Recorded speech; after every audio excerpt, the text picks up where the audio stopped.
Hello everyone, welcome back again. তো আমরা ISKCON মন্দির থেকে বেরিয়ে এবার চলে এসেছি ফুল্লরা মায়ের মন্দিরে। এটা বীরভূম জেলায় অবস্থিত আর এটি 51 সতীপীঠের মধ্যে একটা সতীপীঠের মধ্যে পড়ে। এখানে মায়ের নিচের ঠোঁট পড়েছিল কথিত আছে। তো চলো তোমাদেরকে মন্দিরটা দেখাই আর আমিও মন্দিরটা দর্শন করি। এই যে মায়ের মন্দির, ফুল্লরা মায়ের মন্দির।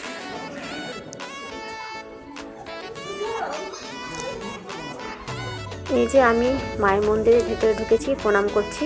আর এখানে কিন্তু মায়ের প্রকৃত বিগ্রহ নেই, শিলাখণ্ডকে মাতৃরূপে পুজো করানো হয়। এরপর আমরা চলে এসেছি মায়ের ভোগ খেতে। তো এখানে 9টা থেকে 12টা অবধি কুপন দেওয়া হয়, কিন্তু আমরা তো অনেক লেটে পৌঁছেছিলাম, কিন্তু বললো যে মায়ের ভোগের এখানে বসে যেতে আর এখানেই কুপনটা টাকা দিয়ে দিতে বললো। তো ভোগের মূল্য ছিল মাত্র 40 টাকা।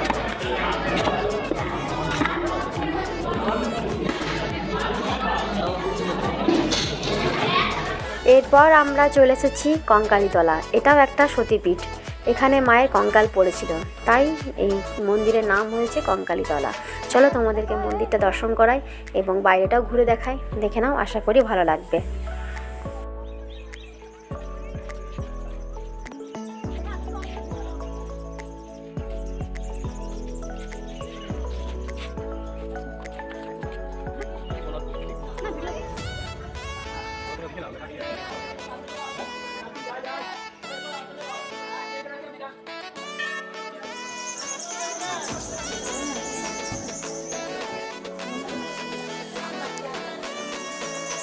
এই কঙ্কালীতলা মায়ের মন্দিরেও কোনো মূর্তি নেই, মায়ের এখানে একটা ফটো রাখা আছে। এই ফটোটা কি মাতৃরূপে পুজো করা হয়।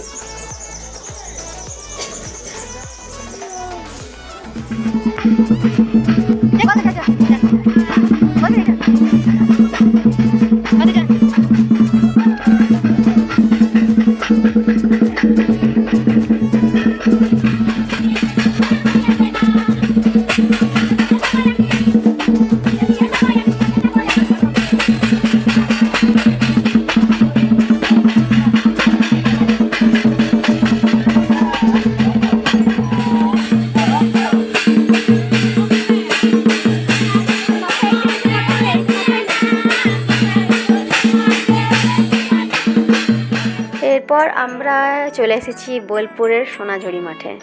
এখানে আমরা একটু ঘুরবো, এখান থেকে টুকটাক কেনাকাটা করব, তারপর আমরা বেরিয়ে যাব আমাদের বাড়ির উদ্দেশ্যে। তো শেষ পর্যন্ত দেখতে থাকো।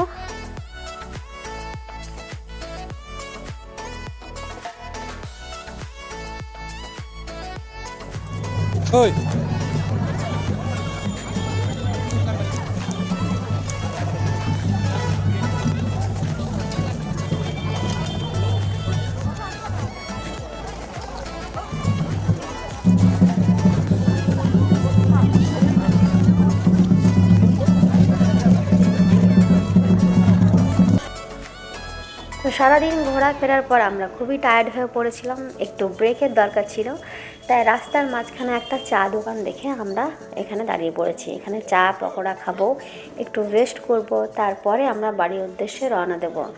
আর আমাদের বাড়ি পৌঁছাতে অনেক রাতই হয়েছিল, আমরা রাতের ডিনারটা বাইরে করেই বাড়ি ফিরেছিলাম। তো ভিডিওটি কেমন লাগলো প্লিজ কমেন্ট করে জানাবে, আর ভালো লাগলে অবশ্যই লাইক, কমেন্ট, শেয়ার এবং সাবস্ক্রাইব করে দেবে। ততদিন সবাই খুব ভালো থেকো, সুস্থ থেকো, আনন্দে থেকো, আর দেখা হবে নতুন একটা ভিডিওর সাথে। আজকের মতো টাটা।